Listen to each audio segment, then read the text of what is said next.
안녕하십니까. 이번 주 7주차는 청소년 지도의 단계에 대해서 살펴보도록 하겠습니다. 총 5가지 단계가 있는데, 첫 번째 사전 단계, 두 번째 초기 단계, 세 번째 중기 단계, 네 번째 종결 단계, 마지막으로 5번째 마무리 단계로 이어집니다. 네, 청소년 지도는 하위 목표와 궁극적인 개별 활동마다의 목표가 있죠. 그 목표에 따라서 지도자가 기획하고 설계한 일련의 어떤 절차나 단계가 있는 활동을 하게 됩니다.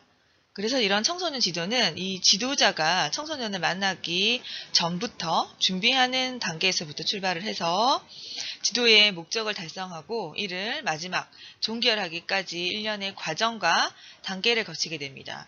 이 7장에서는 이러한 청소년 지도의 단계에 대해서 상세하게 살펴보도록 하겠습니다. 자, 총 5가지 단계가 있죠. 첫 번째 사전 단계에서는요. 청소년 집단을 일단 구성을 하고요. 동시에 지도 활동 전반에 대한 계획을 수립하여야 하는 단계입니다. 자, 다음으로 초기 단계로 넘어가서는요.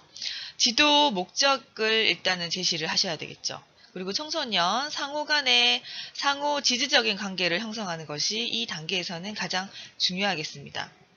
다음으로는 세 번째, 중간 단계입니다.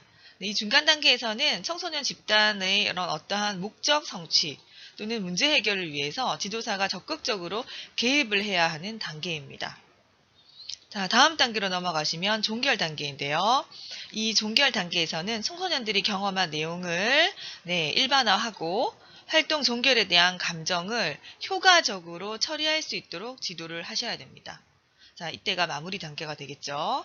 그 다음에 마지막 5번째 평가 단계에서는 참여 활동의 이런 성취도라든지 청소년들의 성취도, 만족도, 포함해서 전반적인 활동에 대한 평가가 이뤄지고요. 지도 과정 전체를 평가하고 그 결과를 마지막 또 피드백까지 하는 단계입니다.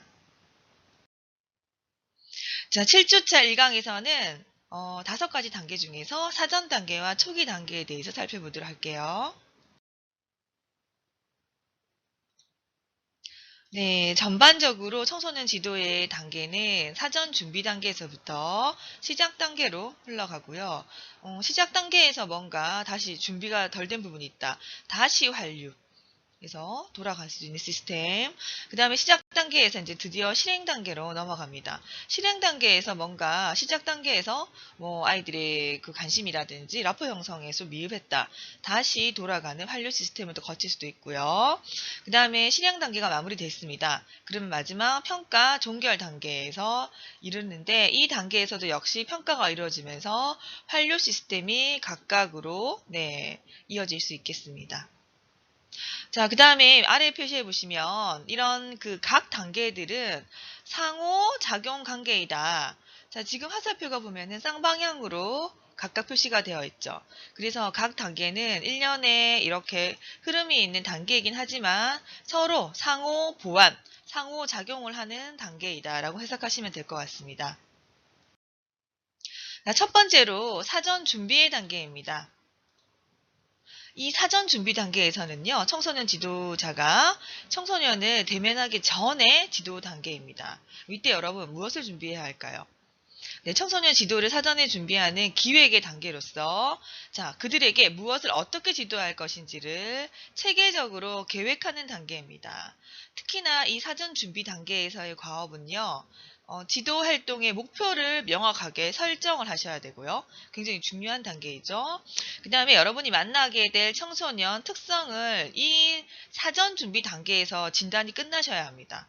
그래서 미리 정보를 기관으로 받거나 또는 학생들에게 미리 이제 뭐 요구도라든지 간단한 이제 요청 사항을 받아서 청소년의 그 특성을 진단하기도 합니다. 다음 청소년 이런 집단을 구성하는 단계입니다. 여러분이 프로그램을 시작하기 전에 집단 구성을 어떻게 할지에 대해서 충분히 고민을 해보셔야 합니다. 그 다음에 지도 환경을 프로그램이 시작되기 전에 미리 준비, 세팅이 완료되셔야 되겠죠? 자, 그러면 이 준비 단계에서의 주요 가업들이 있습니다. 자, 첫 번째 설명드렸던 것처럼 지도 목표 굉장히 중요하죠. 그 다음에 지도 내용, 다시 말해서 프로그램의 내용에 대한 청소년 지도자로서의 확신, 그 다음에 문제인식을 명확하게 하고 들어가셔야 됩니다. 다음 참여 청소년들에 대한 진단, 아까 말씀드린 것처럼 요구도 조사를 할 수도 있고요. 네, 관계자에게 정보를 수집하기도 합니다. 그 다음에 집단 구성인데요. 네, 이 집단 구성을 어떻게 하는지에 따라서 프로그램의 성공과 실패를 좌우할 수도 있습니다. 다음, 지도 환경에 대한 준비. 그리고 이제 마지막으로 지도 기획안을 작성을 하시고요. 맨 마지막에는 의사결정 통보를 하게 됩니다. 자, 그러면 하나씩 지금부터 살펴보도록 할 건데요. 여러분들이 지도 목표를 설정을 한다는 것은 어떤 의미입니까? 여기서 설정이라는 굉장히 중요한 단어가 나오는데요. 어떻게 보면 설정이라는 것은 반드시 도달해야 한다라는 강한 메시지를 가지고 있습니다. 네, 그래서 프로그램 내에 각 단위 활동을 계획하는 데 있어서도 굉장히 세부적이고 구체적인 목표를 진술을 하셔야 됩니다. 스마트한 목표를 설정을 하라고 되어 있는데요. 스마트한 목표 진술이란 좋은 목표를 갖기 위한 5가지 조건이 있습니다. 그 첫 번째가 스페시픽. 그래서 굉장히 구체적이어야 한다. 이 목표를 들었었을 때 그 포괄적인 거가 아닌 청소년들이 이 목표를 듣고도 세부적으로 구체적으로 나열되어 있어서 뭔가 명확해지는 거. 자, 그 다음에, 측정 가능한 목표여야 된다. 자, 우리가 목표를 두리뭉실 너무 추상적으로 해놓는다 그러면 프로그램이 끝나고 난 다음에도, 이 목표를 아이들이 얼마나 도달했는지 아마 감을 잡을 수 없게 됩니다. 그렇기 때문에 반드시 측정 가능한 목표를 설정을 하셔야 되겠죠? 그 다음에 목표 수준은 달성 가능한 정도를 고려하셔야 됩니다. 그래서 청소년들이 활동에 즐겁게 참여를 하고 열심히 했다 한다면은 90% 이상의 100%면 더 좋겠죠? 이 모든 아이들이 목표에 달성 가능할 수 있는 목표의 범위를 잡으셔야 합니다. 그 다음에 관계가 있는, 이 얘기는 청소년과 뭔가 직접적인 관련이 있는 목표가 효과적이다라는 얘기고요. 그 다음에는 시간 제한이 있는, 자, 이게 언제 도달할지 몰라요. 굉장히 무모한 목표가 되겠죠? 그래서 모호하게 잡으시면 안 되고요. 명확하게 일주일 안에 또는 그 프로그램이 끝날 당시에 이렇게 해서 어느 정도 시간 제한이 있는 구체적인 목표를 정하시기 바랍니다. 자, 다음 지도 목표는 청소년 지도에 지침이 되는 건 당연한 얘기고 또한 평가의 준거가 될 수 있도록 제시가 되셔야 되겠죠? 그 다음에 이런 목표는 청소년들에게 뭔가 의미가 있는 것, 여기서 말하는 관계가 있는 것과 관련이 있겠죠. 그래서 얘네들에게 뭔가 의미를 부여할 수 있는 목표여야 된다. 그래서 청소년들의 직접적인 생활 설계라든지 또는 장기적인 생활 설계에 뭔가 도움이 되어야 이 친구들에게 의미가 있는 목표가 될 수 있습니다. 그 다음에 이런 목표가 청소년의 현재 준비도에 비추어서 뭔가 성취 가능한 것이어야 된다는 것을 포함한다고 설명드릴 수 있겠습니다. 자, 그래서 이 목표를 마지막으로 정리를 하자면요. 자, 반드시 지도자가 관찰 가능할 수 있는 행동으로 표현이 되셔야 되고요. 그 행동은 지도사의 행동이 아닌 뭡니까? 학습자의 행동으로 묘사되어야 합니다. 그래서 주어의 부분에 청소년이라는 것이 생략되어 있지만 목표에서는 청소년이 행위할 수 있는 그러한 행동, 서술 어미를 붙이셔야 됩니다. 그 다음에 지도 과정에서 일어나는 행동이 아니라 지도의 최종 성과인 독차점 행동으로 진술하셔야 됩니다. 자, 그러니까 중간 과정도 중요하지만 목표는 일단 끝나고 나서 결과물인 그 성과에 대한 도착점의 행동, 어느 정도 수준까지 내가 볼 것인가를 설정하셔야 되겠죠? 네, 다음은 청소년 특성을 진단하는 단계인데요. 훌륭한 지도 활동은 그야말로 청소년이 어디에 있는가를 아는 것부터 시작한다. 자, 이 청소년 특성을 진단은 내가 얼만큼 잘했는지에 따라서 프로그램의 성공과 실패를 좌지우지할 수 있습니다. 그만큼 중요한 단계인데요. 청소년 지도의 효과를 향상시키기 위해서 청소년들이 무엇을 이미 알고 있으며 사전 지식이죠. 사전 경험이라든지 그 다음에 또한 무엇을 경험했는지를 고려를 하셔야 됩니다. 지도 활동이 시작되기 전에 이미 지도 대상이 되는 표적 집단, 여러분이 만나게 되는 이 청소년 표적 집단의 제반적인 특성에 대해서 미리 파악을 하셔야 된다는 얘기죠. 제반적인 특성에서는요, 과거 경험의 종류, 청소년들마다 굉장히 다양한 그 부모 베이스라든지 가정 환경, 또래 집단이기 때문에 얘네들이 과거 경험의 종류가 상당히 다를 것입니다. 그래서 이런 것들에 대해서 미리 좀 파악을 하시는 게 좋고요.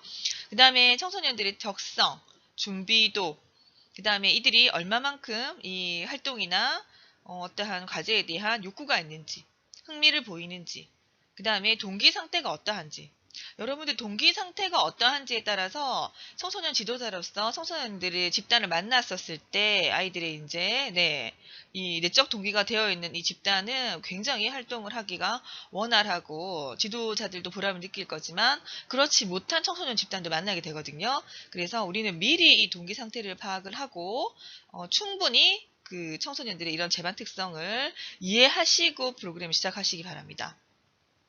자, 크게 이 청소년 특성은 지적 특성과 정의적인 특성으로 나눌 수 있는데요. 청소년 개인이 이런 지도 장면에서 끌고 들어오는 지적인 성질을 띤 과거의 학습량이라든지 사전 지식 이런 것들을 누적시킨 총체적인 것을 지칭을 하고요. 정의적인 것은요. 이들의 흥미, 태도, 눈에 보이지 않지만 뭔가 역동적인 것. 그래서 이들의 자아관을 얘기하고 전반적인 이들의 정의적인 측면의 복합체입니다. 자, 그 다음에 집단 구성인데요. 집단 구성도 굉장히 중요합니다. 자, 여러분이 프로그램을 구성하시다 보면은 소집단의 형태를 이렇게 만들어야 될 때나 또는 이 집단 간에 뭔가 팀워크를 도모해야 될 상황들이 상당히 많이 생기는데요. 집단은 크게 유사한 특성을 가진 동질한 집단, 그 다음에 뭔가 다른 이질성을 가진 집단으로 나눌 수 있습니다. 이런 청소년들의 개개인적인 특성이라든지 앞에서 살펴보셨던 지도 활동에 참여하는 개인의 목적이나 관심사 등을 미리 이제 조사할 수 있겠죠. 그 다음에 이들의 연령이라든지 또는 학력, 발달 수준, 그 다음에 이들의 성, 남자, 여자인지에 따라서 달라질 거고, 그 다음에 사회문화적인 배경, 도시에 있었는지, 그쵸? 농어촌 지역의 청소년인지, 또는 이들의 이제 부모 배경이라든지, SES, 사회 경제적인 지위, 이런 수준들, 그 다음에 이들이 어떤 문화권에 있는지, 이런 것들에 따라서 집단의 성질을 결정을 할 수 있습니다. 그러면 만나는 집단들이, 대부분 동질한 집단이야, 또는 굉장히 이질감이 많은 집단이야, 라는 것을 미리 파악을 하시고 프로그램을 실행하셔야 되겠죠? 그 다음에 집단의 구조화입니다. 청소년의 이런 욕구 충족과 지도 목표 성취를 위해서 우리는 청소년의 이런 행동 특성에 기초해서 특정한 청소년들을 적절하게 혼합해서 집단 구성을 하셔야 합니다. 그래서 어떤 프로그래밍 같은 경우는 초반에는 좀 동질성이 있는 집단을 구성하는 게 전반적으로 유리할 것이고요. 그 다음에 프로그램이 진행되는 중간에는 뭔가 비코치키가 얘기했던 스캐폴딩 전략이라든지 뭔가 나는 문제를 이렇게 얘기했는데 저 친구들은 저런 생각을 가졌네. 가치관이 다르다든지 또는 남녀를 섞는다든지 이렇게 이질성이 있는 집단을 구성할 때가 효과적일 때도 있습니다. 그래서 적절한 상황이나 시기, 때, 그 다음에 아이들의 이런 연령, 발달 수준 이런 것들을 고려해서 내가 동질성 집단을 구성할 것인가 이질성 집단을 구성하실까인지를 잘 판단하셔야 되겠죠? 다음은 집단의 규모입니다. 집단의 크기 또한 저희가 알고 프로그램을 시작하셔야 되는데요. 지도 목표를 효과적으로 달성할 수 있을 만큼 너무 방대하거나 크면 안 되죠. 그래서 어느 정도 인원수 제한을 두신다든지 이러한 전략들이 적용되고 동시에 청소년들이 만족스러운 경험을 할 수 있을 만큼은 커야 됩니다. 너무 소집단, 너무 소규모도 적합하지 않다는 얘기고요. 자, 크게 집단은 개방 집단과 폐쇄 집단으로 나눌 수 있습니다. 첫 번째 개방 집단은요. 새로운 뭔가 구성으로부터 뭔가 내가 새로운 아이디어나 또는 새로운 자원을 얻을 수 있는 거. 그래서 이런 집단의 연속성을 유지할 수 있는 장점이 있습니다. 왜? 지속적으로 프로그램 회의가 진행될 때 뭔가 아이들이 새로운 아이디어, 얻고 뭔가 되게 신선하고 재미있기 때문에 이런 집단의 연속성을 유지할 수 있는 장점이 있지만 때로는 집단의 정체감이 상실되기도 하고 지도력이 결여되는 등 집단의